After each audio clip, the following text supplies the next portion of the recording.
안녕하세요. 30대 초반의 평범한 여자입니다. 결혼 2년 차에 이혼하는데 부모님 외에는 어디 말도 못하겠어서 답답한 마음에 글로라도 풀어보고자 한번 써봅니다. 이제 전 남편이 될 사람은 불쌍한 척 코스프레를 하며 저를 돈 때문에 헤어지는 사람 취급을 하고 있네요.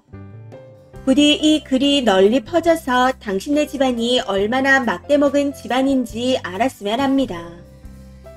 왕창 욕 처먹고 평생 그 꼴로 오래 살았으면 좋겠어요. 우선 결론부터 말씀드리자면 찢어지게 가난한데 자식 등쳐먹고 망언하는 시부모님과 그런 부모님만 불쌍하고 친정의 도움은 당연한 남편 때문에 이혼합니다. 결혼 전까지만 해도 남편은 그럭저럭 살고 있는 집안인 것처럼 행동했습니다. 아니, 결혼 이후에도 계속 속였었죠. 근데 알고 봤더니 시댁은 보증금 포함 전세금이 5천만 원 이하였습니다. 어이가 없는 건 또 아파트에는 살아야 해서 월세 100 이상을 주고 살고 있었다는 거죠. 문제는 시부모님이 경제활동을 안 하셔서 월세 및 생활비를 아들과 딸한테 각각 받아 생활하고 있다는 겁니다. 그러니 당연히 저금하는 돈도 없고요.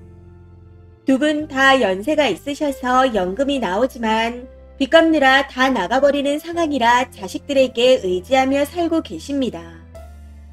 예전에 사업하다 망해서 빚이 2억인 것도 결혼하고 나서 알게 되었네요. 여기까지만 해도 어이가 없는데 제가 정말 빡쳤던 건 그동안 월세만 내드리는 줄 알았더니 결혼 후 여지껏 남편 카드로 생활비를 사용하고 있었다는 겁니다. 월 평균 50에서 70 정도로 쓰고 계셨고 이걸 알게 된 건 4개월 전이네요. 그 돈이 다 어디서 나서 갚았나 확인했더니 카드 리볼빙으로 월 납부를 낮게 하고 있더라고요.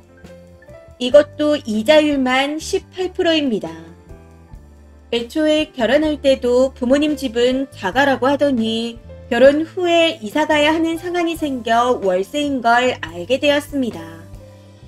사실 이런 시댁이라도 시부모님이 미안한 줄 아는 점잖은 분들이라면 좀 나을까 싶었죠.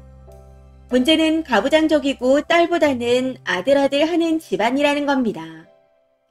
그래서인지 볼 때마다 저를 무슨 아들 뺏어간 나쁜 년인 것처럼 행동하며 불쌍한 척 하더라고요. 친정 엄마를 지칭할 때도 사돈이나 사부인이라는 호칭을 쓴 적이 단 한 번도 없었습니다. 땡땡이 엄마라고 지칭하는 무개념인데 밖에 나가면 개념 있는 척, 집은 적당히 잘 사는 척 하는 걸 옆에서 지켜보고 있자니 기가 차고 어이가 없더군요. 거기다 최근 시누이가 결혼했는데 시누이 시댁에서 도움을 많이 받았습니다. 그런 얘기를 듣고 없는 자격지심에 사돈땡 욕을 정말 엄청나게 하시더군요. 사치가 심할 것 같다.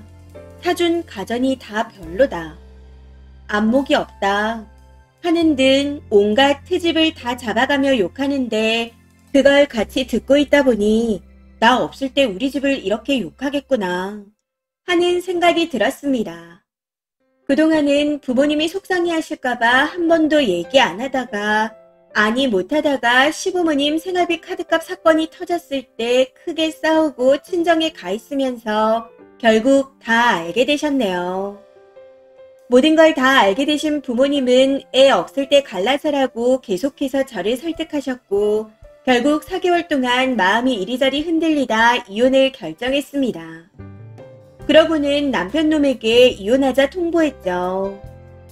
이혼하는 마당에도 전 남편놈이 담담하게 받아들이는 게 더 화가 납니다. 할 수만 있다면 진짜 몇 대 패주고 싶은 심정이에요.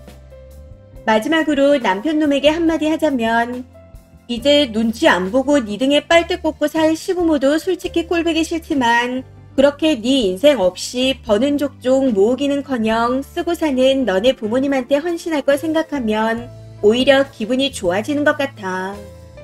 그렇게 살다가 부모님 돌아가시고 혼자 남아 남은 인생 쓸쓸하게 소주나 마시면서 살다 죽길 기도할게. 부디 정신 차리지 말고 평생 동안 그대로 살아가. 제발 이 글이 여기저기 널리 퍼져나가서 그 집안 사람들이 읽고 뜨끔했으면 좋겠습니다. 댓글입니다. 첫 번째. 담담하게 받아들였다니 진짜 열불 터지겠어요. 예상했던 결과라는 건가? 남의 집 귀한 딸 인생 망쳐놓고 담담이요. 어차피 지들은 잃을 거 하나 없는 인생이니 호구 한 놈만 걸려라 하는 마음이었겠죠. 진짜 패고 싶겠어요. 그래도 2년 차에 이혼이라니 축하합니다. 10년 살았으면 아까운 젊음과 세월만 낭비했을 건데 빨리 깨달으셔서 정말 다행이에요. 두 번째. 착한 아들이랑 같이 사는 거 아닙니다. 왜 우리 부모님이 고생한 돈까지 가져다 퍼주나요? 그럴 거면 아예 결혼하지 말고 부모님이랑 평생 같이 살아야죠. 결혼하면 독립이라는 걸 모르나 봐요. 이제라도 탈출하신 거 축하드립니다. 속은 상하겠지만 멀리 길게 내다보면 지금의 선택이 무조건 맞다고 생각할 거예요. 세 번째. 전 남편 지가 처음부터 사기 쳐놓고 피해자 코스프레하는 거 개 극혐이네요. 그리고 막말로 돈 때문에 헤어진다 해도 그게 뭐 어때서요? 지가 돈에 초월한 사람이면 애초에 지는 왜 돈에 관련된 거짓말을 한 거죠. 이제 와서 상대방을 속물로 후려치고 싶은가 본데 진짜 추잡스럽습니다. 없는 정도 떨어지게 만드는 구질구질한 놈이네요. 네 번째.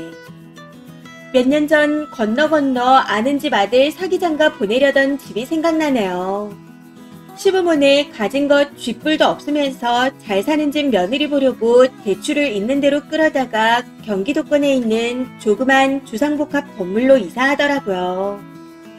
여자네 집 등쳐먹으려고 이리저리 머리 쓰던데 그 후로 어떻게 된지는 얘기 들은 게 없어서 모르겠네요. 근데 진짜 작정하고 속이려 들면 못 당합니다. 그냥 한순간에 신세 망치는 거예요. 아니다 싶을 땐 신속하게 빨리 발 빼는 게 그나마 현명한 거죠. 다섯 번째. 같이 빨대 꽂힐 여자 하나 구했다 싶었나 보네요. 완전 사기 결혼이 따로 없습니다.